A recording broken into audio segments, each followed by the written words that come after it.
yang sudah diagendakan oleh Majelis Hakim Pengadilan Negeri Hargamukmur, di mana kita sebagai penggugat yaitu pemilik tanah Ujang Hanafi, yang tergugat adalah PT Bio Setara Teknologi atau PT Sil, dan juga BPN Bengkulu Tengah sebagai turut tergugat.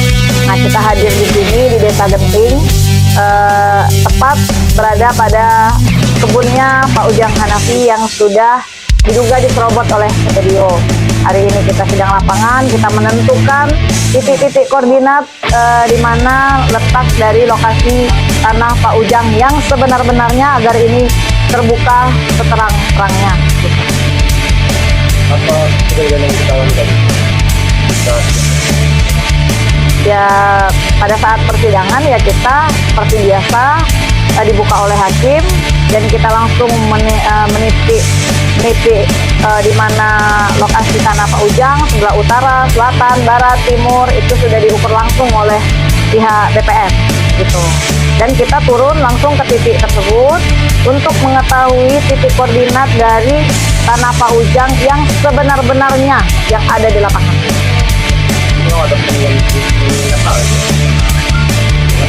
Ya, karena kan ada juga agenda dari pihak tergugat bahwa mereka juga menyanggah dengan mereka punya HGU kan seperti itu. Sementara kita punya SKT dan DPACI. Nah, sanggahan mereka ini kan terkait dengan wilayah HGU. Nah, pada saat dicek oleh pihak BPN dari aplikasi Sentuh Tanah, nah itu terlihat berbeda dari apa yang mereka keluarkan, seperti itu. Terlihat berbeda. Kalau kami melihatnya peta mereka yang mereka sampaikan adalah peta bidang baru, kayaknya seperti itu, diduga seperti itu ya. Nah, saya pun akhirnya menyatakan keberatan kepada majelis karena peta yang mereka bawa itu tidak sama atau berbeda dari Sentuh Tanah, aplikasi Sentuh Tanah dari pihak BPN. Nah, terus yang kedua juga mereka memberikan kuasa 18 orang untuk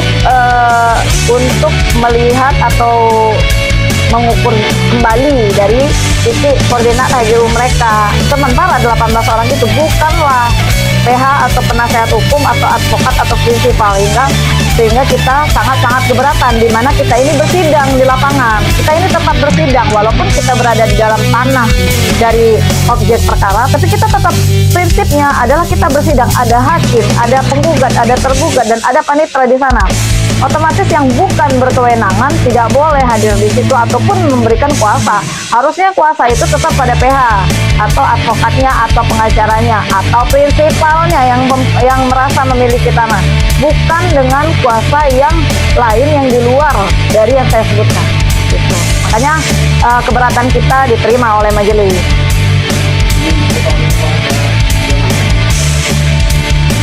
Ya, ada tadi tegangan ya, tapi sudah selesai. Nggak ada masalah sih.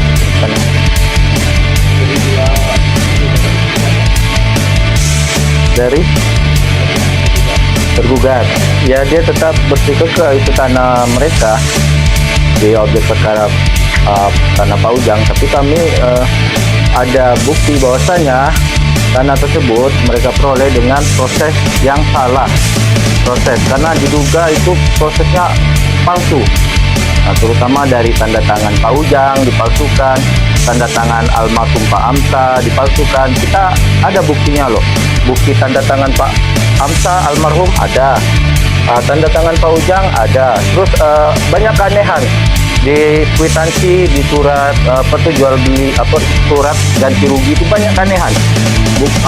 Salah satu contoh di situ ada nama Pak Ujang Hanafi, di bawah lagi ada nama lupa saya.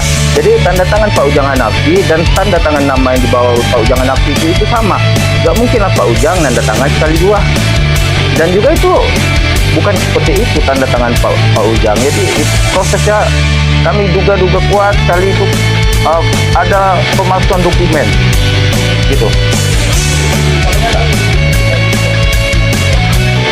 Masalah itu nanti kita di kesimpulan nanti kita akan kita buat di kesimpulan nanti pas sidang terakhir. Oh, kalau dengan kita tadi, kita pemilik tanah itu kan cuman kita tadi ngajak dari BPN dengan pihak kita itu cuman sudah itu kan menunjukkan titik tanah yang diukur berapa bulan yang lalu. Cuman tadi BPN pihak kita itu sudah 4 titik tadi kan sudah terukur semua. Kemungkinan kalau masalah titik koordinat yang kita patok kemarin itu kan memang sudah selesai. Kemungkinan dari pihak majelis tadi kan memang sudah tahu ya. Jadi kita tunggu untuk selanjutnya untuk keputusan Selasa tanggal 18 nanti kesimpulan. Ya, kesimpulan.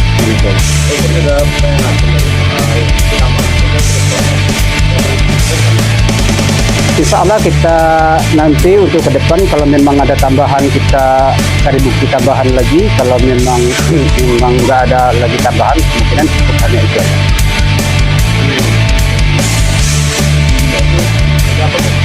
Jadi kalau saya memperhatikan hasil sidang lapangan tadi, di mana bahwa posisi daripada tanah Pak Ujang Hanafi ini memang sih masuk tapi di pinggir HGU, ya kan itu.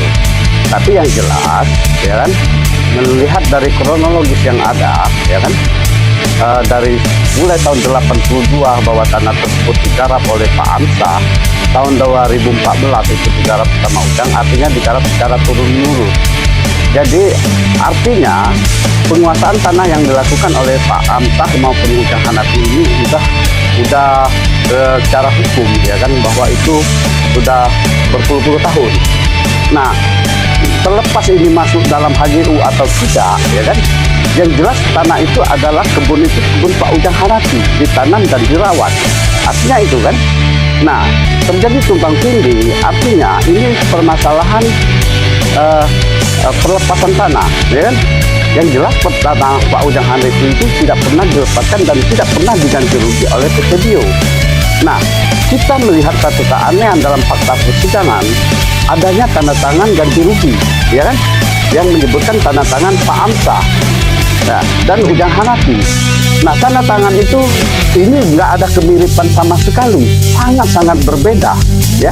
Artinya saya menduga, ya, bahwa benar-benar tidak pernah dilakukan penerimaan saudara Pak Amsah maupun Ujang ini tidak pernah menerima ganti rugi, tapi direkayasa dalam persidangan ini, dalam rekayasa ganti ruginya, yaitu dengan cara memalsukan tanda tangan Pak Amsah dan Ujang Hanafi. Itu yang saya melihat. Kalau permasalahan objek tanah, oke, memang berada di dalam wilayah HGU. Tidak hanya tanah Pak Ujang Hanafi, wilayah Desa Genting ini 800 hektar lebih itu masuk dalam wilayah HGU. Artinya desa ini juga pun dirugikan oleh HGU ini. Ya, selama 30 tahun desa ini bayar pajak seluas 800 hektar. Ya, itu yang saya simak.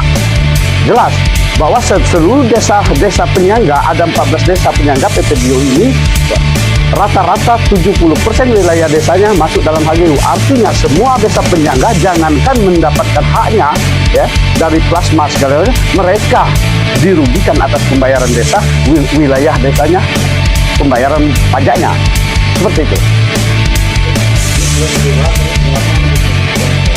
Ya, alhamdulillah lancar.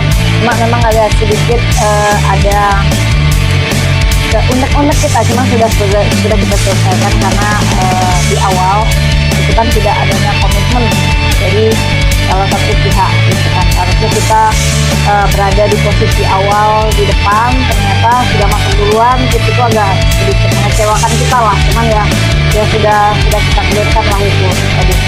Nah, terus ya kita berharap sih ini hakim bisa melihat, menilai, jangan sampai diintervensi dengan pihak-pihak lainnya. Itu yang kita harapkan, karena hak Ujang Hanafi ini telah digunduli.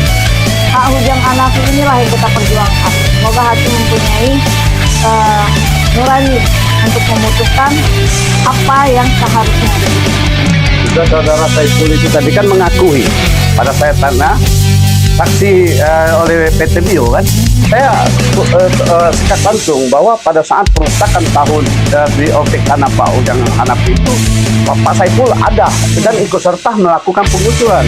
Artinya kesaksian Pak Saiful itu juga nggak bisa diterima karena bukan saksi, karena mereka adalah pelaku perusakannya.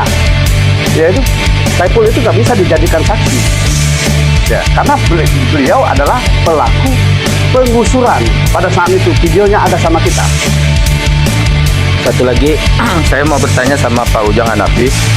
Bapak jujur ya, itu tanda tangan Bapak diganti rugi apa tidak? Tegas. Tidak sama sekali, itu kan tidak ada miripnya dengan tanda tangan kita. Itu kan kalau yang kita punya, kalau punya aslinya itu kan di KTP. Itu kan sudah berapa lama KTP. Dan itu kita kan memang tanda tangan kita mulai dari dulu memang segitulah. Jadi positif palsu ya? Palsu. Oke.